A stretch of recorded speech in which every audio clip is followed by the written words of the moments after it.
Hey you guys, so it's Gigi and I'm back with another review.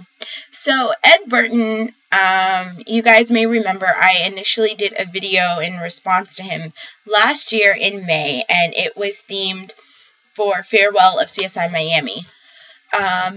If you would like to see that video, if you'd like to see my Farewell of CSI Miami video, feel free to click right here.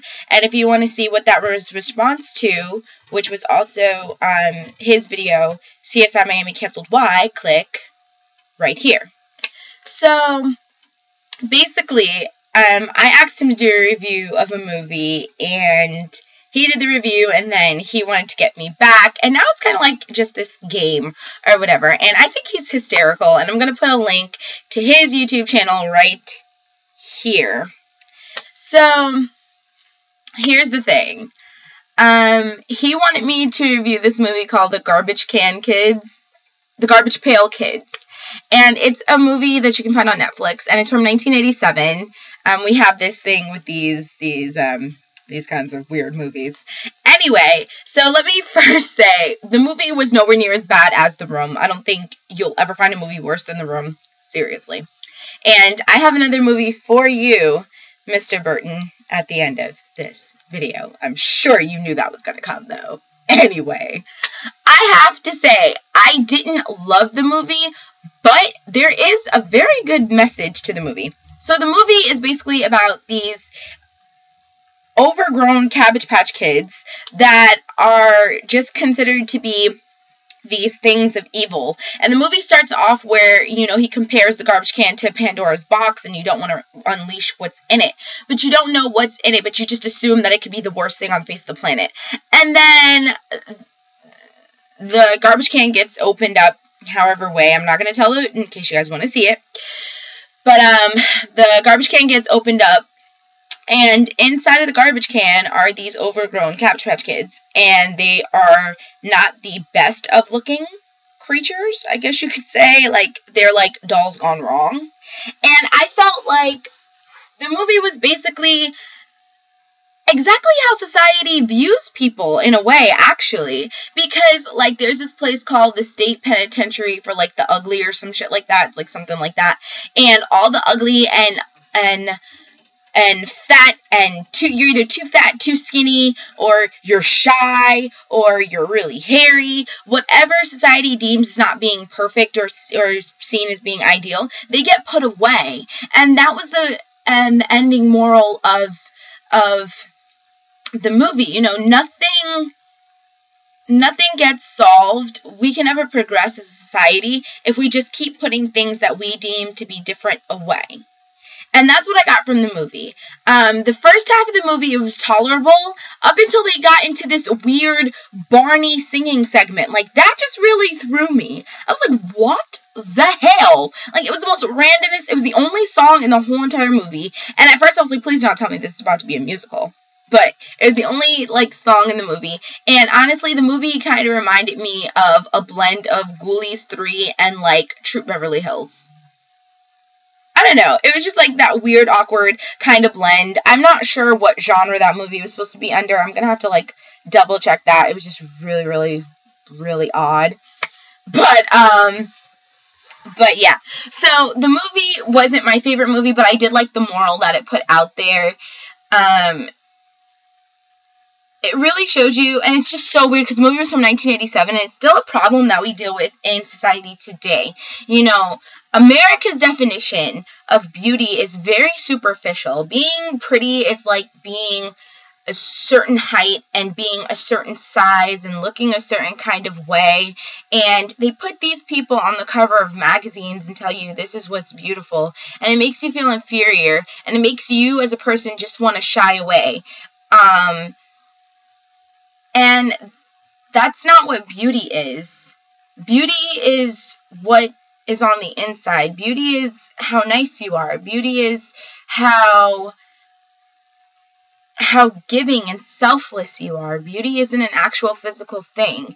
And basically, the main character, Dodger, was using these dolls or whatever, the Garbage Pail Children, to create these actually really good 80s kind of clothes for this girl that he was drawn to named Tangerine. And throughout the whole entire movie, he's drawn to her because she's so pretty. And her boyfriend, like, constantly beats him up. Like, I'm not understanding that part, but, like, whatever. And because it's like two different stories going on. There's a story of Dodger and Tangerine, and Dodger is like this pint-sized 14-year-old boy that's getting picked on by this dude whose name I can't remember, and he's in love with this dude's girlfriend named Tangerine. And so that's one story going on. And then you have the story of the trash pail kids, and their story is that they're locked away in a trash pail because they're what society deems as being ugly.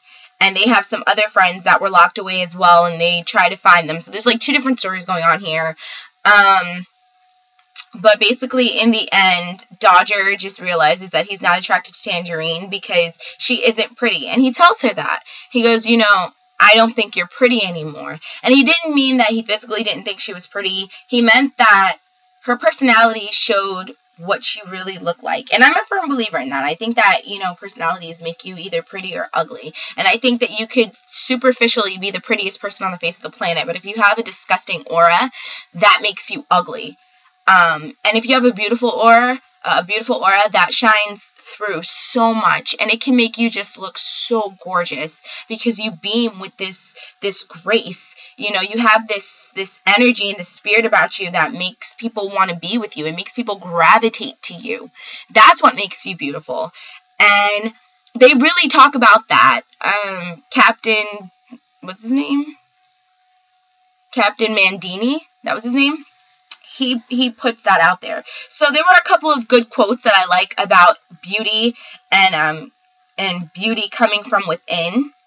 And beauty being superficial isn't really important. So I think that it had a really great moral.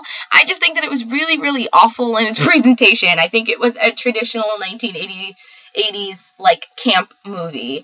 I'm a huge fan of like really bad, cheesy camp 80s movies. I think that they're hilarious because the graphics are usually horrible, because I'm used to the better graphics of, you know, modern day technology. But I think that the movie was really good in its moral. So if I had to rate the movie overall, all in all, out of like a 10, I'm gonna be really nice and give it a 5. But like for its moral integrity and the message that I tried to get out there, I'm going to give it a 10 because I think that it really did kind of set, you know, a good moral set. So I'm sorry if this review isn't what you thought it was going to be. I'm sorry if you didn't think I was going to suffer through this movie. I actually enjoyed it. I enjoyed it only because of the message. I'm not going to lie. I got ADD a little bit into the movie. Like, I want to say towards 15 minutes towards the ending for that 20 minutes. I was a little ADD and I couldn't really focus or whatever, but it's still like a really good movie and I really enjoyed the moral behind it. That's about the only good thing about the movie was the moral. The moral was kind of up there with the moral of, you know, Wicked and Phantom of the Opera. It was kind of up there, but again, it was just like this really awkward movie that had so many things going on. Like there was one part where Dodger is fighting the guy that's always kicking his ass, and at one point, like, you could see that it was a stunt double, and it wasn't really Dodger. First of all, the stunt double was a little bit darker than Dodger. Second of all, he was taller. Third of all, he didn't look anything like him, and you could, like, see that at certain parts during the fight towards the end of the fashion show. So, it was your traditional 80s horrible movie. But I think the moral was really, really good. And I'm realizing that I'm starting to get repetitive with this review. So with that being said, thumbs up for the moral values, thumbs down for it. It's just an interesting movie. And you know what? I really, really am wondering, are you purposely watching these movies or purposely like searching horrible movies and reading the synopsis of the movie and then telling me to watch it? Or are you actually watching these things? Because if you're watching them, like, dude, we are both on the same playing field of boredom with these movies. So now it's my turn.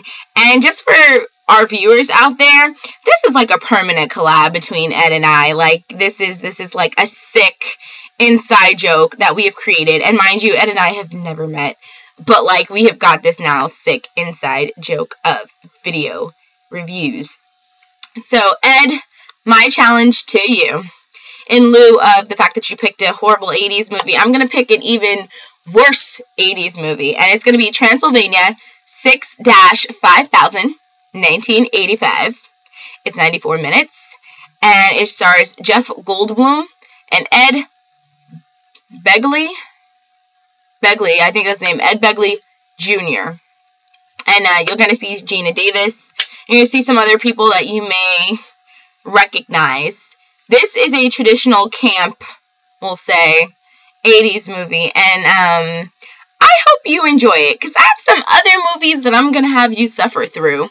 Because you know what? Of the movies I requested you to review, The Room, that was like the worst movie. At least with the Barbarian Brothers, you could have laughed at how horrible those movies were. And even with Ghoulies 3, you could have laughed at how horrible that movie was. And quite honestly, I'm surprised Eva LaRue wasn't in this one. I could have totally seen her playing Tangerine, or at least being one of the models in this movie, but whatever.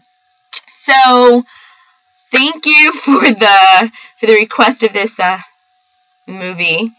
And I guess I'll be seeing you for your movie review of Transylvania. And trust me, just like you have a long list of movies for me, I have a long list of movies for you. And you know what? I think I've been really nice with giving you some of the boyish kind of movies. I think I'm going to have you start reviewing some girly movies. So I have a lot of movies for you coming up, because you're like a way harder critic than I could ever be, so it's not that hard. So anyway, thanks for watching. Be sure to rate, comment, and subscribe. And don't forget to subscribe to Ed Barton's channel, which will be, once again, listed right here. So, thanks for watching. Bye.